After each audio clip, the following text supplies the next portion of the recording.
Oke, Assalamualaikum warahmatullahi wabarakatuh. Teman-teman sekalian, kita akan melanjutkan bedah buku The Power of Habit yang sempat kita bahas minggu yang lalu ya.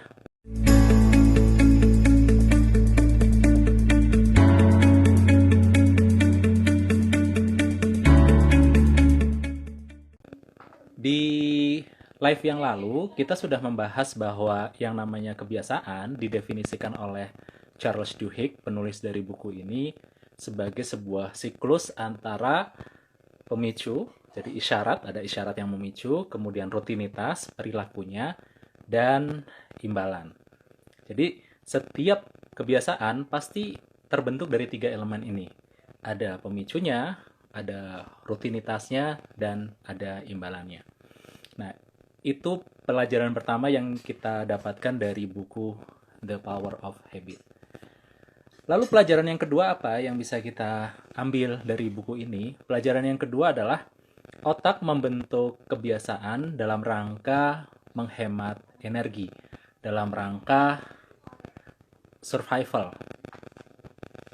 Jadi kita sudah bahas di live yang lalu bahwa otak kita itu secara default memang berusaha untuk menghemat energi dan usaha. Defaultnya seperti itu. Sehingga ketika ada sebuah perilaku yang dirasa bermanfaat oleh otak kita, maka otak kita akan menjadikan perilaku itu sebagai sebuah kebiasaan, sehingga pada saat kita melakukannya, kita tidak memerlukan energi lagi. Kita tidak perlu memikirkannya lagi. Kita bisa melakukannya secara otomatis. Nah, ini pelajaran kedua nih, yang kita ambil dari buku The Power of Habit. Saya ulang sedikit ya. Jadi, pelajaran pertama yang bisa kita ambil dari buku The Power of Habit adalah kebiasaan adalah siklus, pemicu, rutinitas, dan imbalan. Itu yang pertama. Dan yang kedua adalah otak membentuk kebiasaan karena dia berusaha untuk menghemat energi dan menghemat usaha. Jadi, ketika kita melakukan sebuah tindakan yang sudah menjadi kebiasaan kita, kita tidak menggunakan energi dari otak kita lagi. Jadi betul-betul otomatis, tidak membutuhkan energi mental kita, sehingga ketika kita melakukan sebuah kebiasaan, itu tidak perlu menguras tenaga kita, menguras motivasi kita, menguras bahan bakar di otak kita. Berbeda ketika kita melakukan sebuah tindakan, sebuah perilaku yang belum jadi kebiasaan. Kita butuh energi dari otak. Kita butuh untuk menguras, dalam tanda kutip ya, menguras energi mental kita supaya kita bisa melakukan tindakan tersebut. Saya akan ambil contoh misalnya seperti ini. Katakanlah misalnya saya belum terbiasa lari pagi misalnya. Kemudian saya memutuskan untuk lari pagi. Maka ketika lari pagi itu belum jadi sebuah kebiasaan, setiap kali saya akan berlari, saya perlu menguatkan niat. Dan ketika memutuskan untuk berlari dan mendorong, menggerakkan diri saya untuk berlari, saya butuh energi mental yang luar biasa. Dan itu dilakukan berulang-ulang sampai setelah 66 hari berdasarkan penelitian dari Philippa Lely ya. Setelah 66 hari barulah perilaku tersebut menjadi sebuah kebiasaan. Ketika lari pagi sudah menjadi sebuah kebiasaan, maka pada saat kita berlari atau mau berlari pagi, sudah nggak butuh energi mental lagi. Nggak perlu banyak mikir lagi, gampangnya seperti itu. Maka sebenarnya sangat bermanfaat ketika kita memiliki sebuah kebiasaan-kebiasaan baik. Kebiasaan-kebiasaan produktif, kebiasaan-kebiasaan yang membantu kita untuk memudahkan kita mencapai tujuan-tujuan yang sudah kita tetapkan di awal. Itu akan sangat memudahkan kita, akan sangat membantu kita. Karena kita bisa menghemat energi yang kita miliki, dan kita bisa gunakan untuk hal-hal lain. Berbeda kalau kita belum memiliki kebiasaan, maka setiap kali kita mau melakukan sesuatu yang baik, melakukan sesuatu yang produktif, itu butuh usaha mental. Kita butuh mendorong diri kita supaya tergerak ke arah sana. Jadi ini pelajaran yang kedua ya, bahwa otak membentuk kebiasaan dalam rangka untuk menghemat energi dan usaha. Dan menariknya lagi ada satu penelitian, saya lupa penelitiannya dari mana, 40% dari aktivitas kita, dari kegiatan kita sehari-hari, itu betul-betul nggak pakai mikir. Jadi 40% dari perilaku kita sehari-hari, itu benar-benar berdasarkan kebiasaan. Kita milih makanan, memutuskan.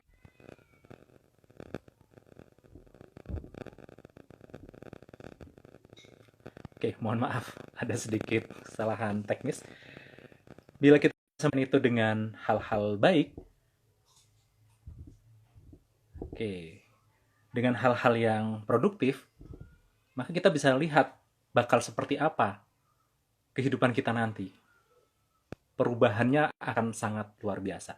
Ini pelajaran yang kedua, bahwa otak menciptakan kebiasaan untuk menghemat energi. Maka ada satu kutipan dari John Dryden mengatakan bahwa awalnya kita membentuk kebiasaan, kemudian kebiasaan membentuk kita. Ya, manusia itu makhluk kebiasaan. Memang awalnya kita membentuk kebiasaan kita secara sadar, kita berusaha bentuk, ataupun secara tidak sadar kita membentuk kebiasaan kita. Pada saat kebiasaan itu sudah terbentuk, maka kebiasaan itu yang membentuk kita. Kebiasaan itu yang menentukan seperti apa nih kehidupan kita pada akhirnya.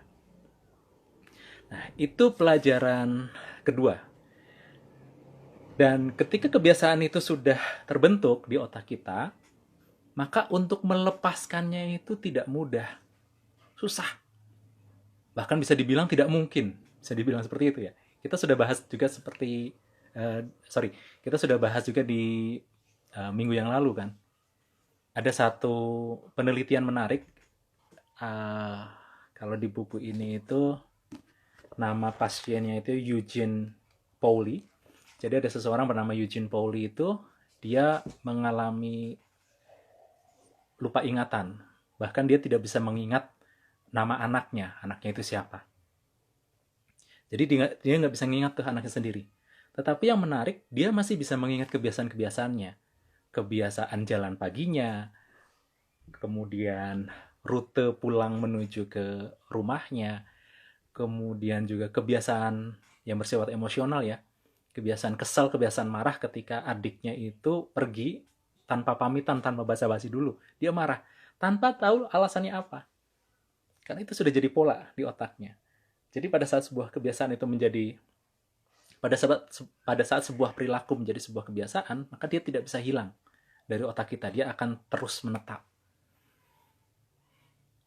Maka ketika kita ingin mengganti kebiasaan lama dengan kebiasaan baru, yang kita lakukan adalah sebenarnya hanya membuat jalur baru. Jalur lamanya tetap ada. Dia tidak bisa sampai hilang. Ini pelajaran kedua yang bisa kita ambil. Bahwa otak membentuk kebiasaan dalam rangka menghemat energi dan usaha. Yang ketiga, pelajaran yang ketiga adalah kebiasaan itu menetap karena dia menciptakan siklus kecanduan. Dalam tanda kutip ya, siklus kecanduan. Ingat ya, elemen kebiasaan ada 3 ya.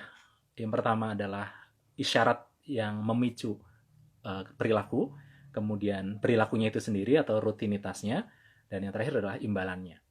Nah, pada saat setiap kali kita melakukan sebuah perilaku, kemudian kita mendapatkan imbalan yang positif, entah itu berupa perasaan puas, perasaan nyaman, perasaan senang, pujian dari orang lain, like, komen gitu ya, jumlah viewers misalnya dan sebagainya, apapun bentuk imbalannya, maka perilaku itu akan menjadi menetap. Karena apa? Kita jadi nyandu dengan imbalannya. Kita kecanduan dengan imbalannya. Nah, ini pelajaran ketiga, bahwa kebiasaan menetap karena ia menciptakan sebuah kecanduan. Ada satu cerita menarik di buku ini, cerita tentang satu merek pasta gigi, saya sebut saja ya, namanya Pepsodent. Jadi diceritakan di Pepsodent itu kan ada di awal tahun 1900-an. Awal tahun 1900-an, sikat gigi itu menjadi sesuatu yang belum jadi sebuah kebiasaan masyarakat. Ya, di Amerika, apalagi di dunia gitu ya. Di Amerika saja belum jadi sebuah kebiasaan. Gosok gigi pakai pasta gigi. Sehingga menjual pasta gigi itu tidak mudah. menjual pasta gigi itu susah gitu loh. Karena gosok gigi itu belum jadi sebuah kebiasaan. Jadi di buku itu disebutkan bahwa hanya 7% penduduk Amerika yang memiliki pasta gigi di rumahnya. Bayang 7%. Jadi dari 100 orang itu cuma 7 orang yang punya pasta gigi. Sehingga pada zaman itu, pasta gigi itu menjadi sebuah produk yang eksklusif yang dijualnya itu secara direct selling dari rumah ke rumah. Door to door. Orang itu diyakinkan bahwa pasta gigi itu perlu loh, bisa untuk membersihkan gigi, membuat gigi jadi bersih, jadi putih, dan lain sebagainya. Sehingga memang penjualan pasta gigi tidak sebagus yang diharapkan oleh para produsen pasta gigi. Sampai kemudian muncullah yang namanya Pepsodent. Nah, pemilik perusahaannya ini kemudian berpikir gimana caranya Pepsodent itu jadi produk yang dibilang apa ya istilahnya ya, produk wajib yang harus ada di setiap rumah. Pemikirannya seperti itu. Maka dia menemui seorang dewa iklan gitu ya. Jadi pakar iklan, pakar copywriting, pakar advertising di zaman itu namanya Claude Hopkins. Jadi beliau itu, kalau kita belajar advertising di zaman sekarang itu metode-metode Claude Hopkins ini masih kita pelajari. Jadi didatangilah Claude Hopkins oleh ownernya Pepsodent waktu itu, diminta bantuan untuk menjual Pepsodent. Jadi untuk diketahui, Hopkins ini adalah orang di belakang layar yang membuat produk-produk macam Quaker Oats gitu ya, kemudian Palmolive, ban Goodyear itu jadi populer, jadi terkenal. Itu di belakangnya itu ada Claude Hopkins. Dia yang membuat produk-produk ini kemudian jadi booming, dikenal di masyarakat, dikenal di dunia. Nah, ketika Hopkins ditawari oleh si ownernya Pepsodent ini untuk memasarkan Pepsodent, dia menolak karena dia melihat susah jualan pasta gigi. Ya, kita bisa lihat angkanya hanya 7% loh masyarakat Amerika Serikat, penduduk Amerika Serikat yang punya pasta gigi. Jadi bakal sangat sulit. Tapi ownernya Pepsodent itu persisten, dideketi terus tuh si Claude Hopkins tuh. Dideketin, sampai akhirnya dia luluh, Claude Hopkins itu luluh. Kemudian ketika luluh, apa yang dilakukan Claude Hopkins pertama kali? Hopkins pertama kali dia datang ke perpustakaan, dia kumpulin riset seputar pasta gigi, seputar gosok gigi dan sebagainya. Jadi dia cari risetnya, dia berusaha mencari gimana caranya sih, apa sih yang bisa dilakukan untuk membuat gosok gigi dengan pasta gigi itu jadi sebuah kebiasaan. Dan dalam waktu 5 tahun, dia berhasil.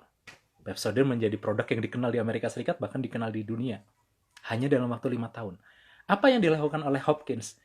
Dia menggunakan siklus kebiasaan. Jadi kalau kita gunakan skemanya Charles Duhigg ya, dia menggunakan pemicu, rutinitas, dan imbalan di dalam iklan-iklannya.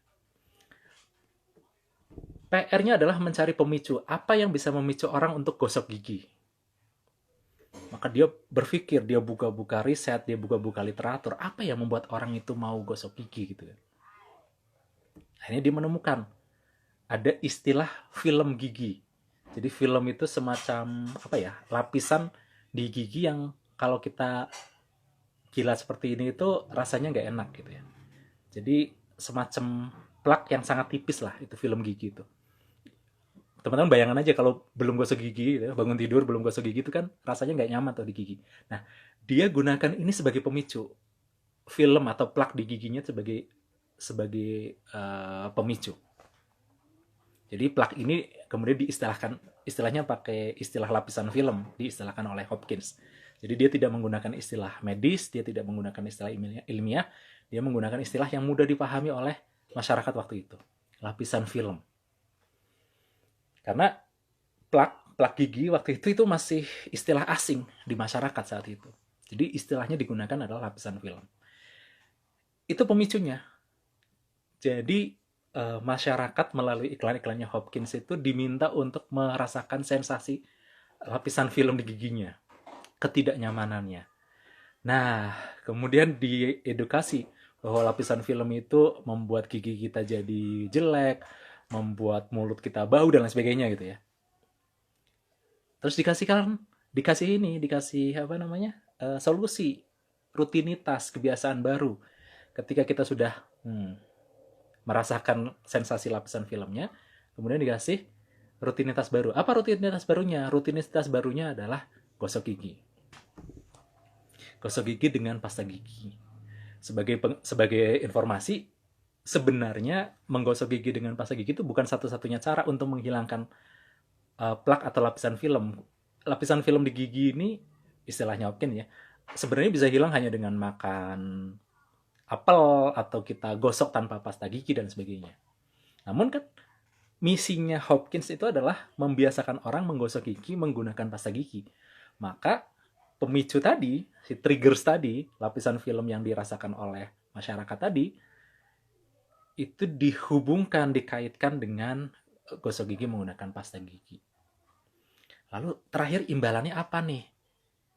Imbalan apa yang membuat yang membuat orang itu jadi bakal mau nih? Oke, misalnya imbalannya adalah giginya menjadi putih cemerlang misalnya.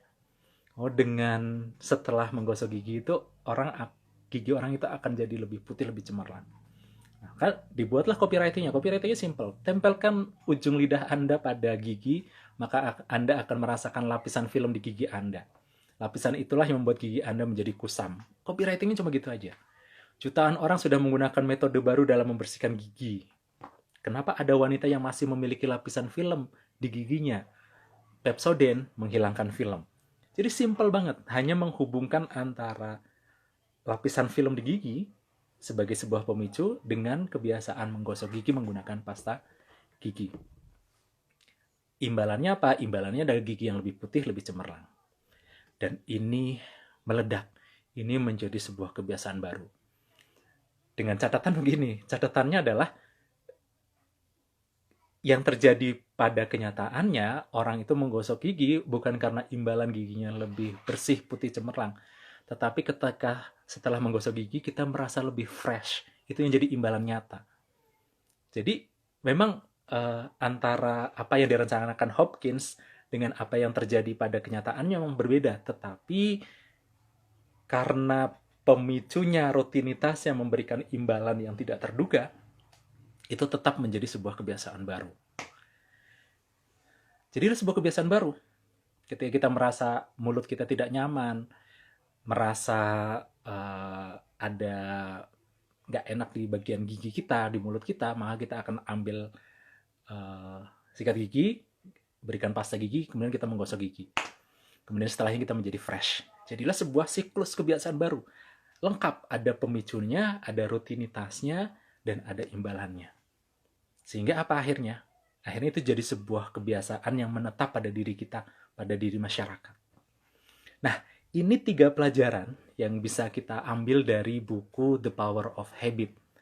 Ya, saya ulang sedikit ya. Jadi yang pertama adalah, yang namanya kebiasaan adalah siklus antara pemicu, rutinitas, dan imbalan. Itu yang pertama. Yang kedua, otak membentuk kebiasaan itu dalam rangka untuk menghemat energi dan usaha. Karena pada saat sebuah perilaku sudah jadi sebuah kebiasaan, maka dia tidak membutuhkan energi mental lagi. Dan yang ketiga, kebiasaan itu menetap pada diri kita karena dia menciptakan kecanduan. Dan kecanduan apapun, struktur dasarnya sangat mirip dengan kebiasaan. Pasti ada pemicunya, pasti ada rutinitasnya, pasti ada imbalannya. Selalu seperti itu. Ya, meskipun kalau secara konsep psikologi, adiksi itu agak sedikit lebih kompleks. Tetapi bentuk dasarnya itu mirip dengan kebiasaan. Selalu ada pemicunya, ada rutinitas yang dilakukannya, kebiasaan yang diulang-ulangnya, dan ada imbalannya. Ya, ini 3 pelajaran yang bisa kita ambil dari buku The Power of Habit ini. Nah, tinggal pertanyaannya adalah bagaimana kita bisa mengubah pengetahuan ini, apa yang sudah kita ketahui dari buku ini, menjadi sebuah praktik. Apa yang bisa kita lakukan dengan pengetahuan baru ini? Yang bisa kita lakukan, salah satu yang sederhana adalah, kalau kita ingin membentuk sebuah kebiasaan baru, pastikan 3 elemen ini terpenuhi. Apa pemicunya? Kapan kita akan melakukannya? Di mana kita akan melakukannya? Saat bertemu siapa kita melakukannya? Yang pertama. Yang kedua, jelas, spesifik. Rutinitasnya apa? Bentuk perilakunya apa? Dan yang ketiga, apa imbalan yang akan kita berikan pada diri kita yang membuat kita menjadi nyandu dengan kebiasaan tersebut, yang membuat kita menjadi happy, membuat kita itu menjadi ingin mengulangi kebiasaan tersebut. Perlu ada 3 ini. Kebiasaan baca buku misalnya. Kapan baca buku? Misal, setiap kali saya punya waktu luang, saya akan membaca buku misalnya. Setelah itu imbalannya apa? Imbalannya bisa sesuatu yang simple. Saya akan potret bukunya, kemudian posting di sosial media misalnya. Boleh, nggak ada masalah. Lari pagi. Kapan lari paginya? Oke, setiap jam 7 pagi saya akan keluar lari pagi sejauh misalnya 2,5 kilometer misalnya. Imbalannya apa? Bebas. Secangkir kopi boleh, apapun boleh gitu ya. Menulis. Kapan menulisnya? Setelah mandi pagi misalnya. Setelah mandi pagi saya akan menulis 1.000 kata. Kemudian imbalannya apa? Oke. Setelah itu barulah saya boleh minum secangkir teh misalnya. Jadi ketika kita mau membangun kebiasaan, pastikan 3 elemen ini terpenuhi. Demikian juga pada saat kita mau menghilangkan kebiasaan yang buruk, kebiasaan yang jelek, maka yang perlu kita ganti sebenarnya cukup tengahnya aja, rutinitasnya saja. Gunakan pemicu yang sama, gunakan imbalan yang sama, ganti rutinitasnya. Apa nih rutinitas lain yang bisa menggantikan, perilaku lain yang bisa menggantikan perilaku lama saya? Perilaku baru yang bisa menggantikan kebiasaan lama saya, yang memberikan imbalan yang serupa, yang memberikan imbalan yang mirip dengan kebiasaan lama saya. Ya, jadi kita bisa gunakan pengetahuan ini untuk membentuk kebiasaan baru atau untuk menghilangkan kebiasaan lama. Dan kalau kita sudah tahu hal-hal seperti ini, kita juga bisa lebih aware, lebih sadar, lebih berhati-hati. Ketika ada satu kebiasaan buruk yang mungkin akan terbentuk, kita bisa cegah, kita bisa antisipasi. Oh, kalau ada pemicu seperti ini, saya cenderung begini. Dan saya cenderung begini karena saya dapat imbalan ini setelahnya. Nah, di situ kita perlu aware. Oke, ini kalau diteruskan, kalau diulang-ulang, lama-lama akan jadi sebuah kebiasaan. Kita bisa stop dulu, kita bisa tunda kebiasaannya. Kita bisa rombak, oke nanti kalau ada pemicu begini, saya akan ganti dengan perilaku yang begini, yang imbalannya juga sama. Misalnya seperti itu. Ya, jadi kita bisa gunakan pengetahuan ini untuk melakukan perubahan sederhana di dalam kehidupan kita. Apapun kebiasaan yang kita ingin bentuk, pastikan 3 elemennya ini terwakili, terlengkapi. Nah, di bab akhir di buku ini, bukunya Charles Duhigg, beliau menyebutkan bahwa salah satu yang perlu dilatih, ya beliau sih menyebutnya keystone habit ya, kebiasaan kunci yang perlu dilatih adalah melatih willpower kita. Itu dibahas di buku ini, di bab berapa ya?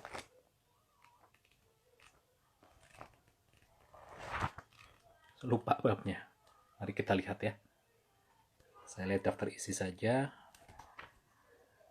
Willpower. Bab 5. Di bab 5 ya. A Starbucks and the Habit of Success.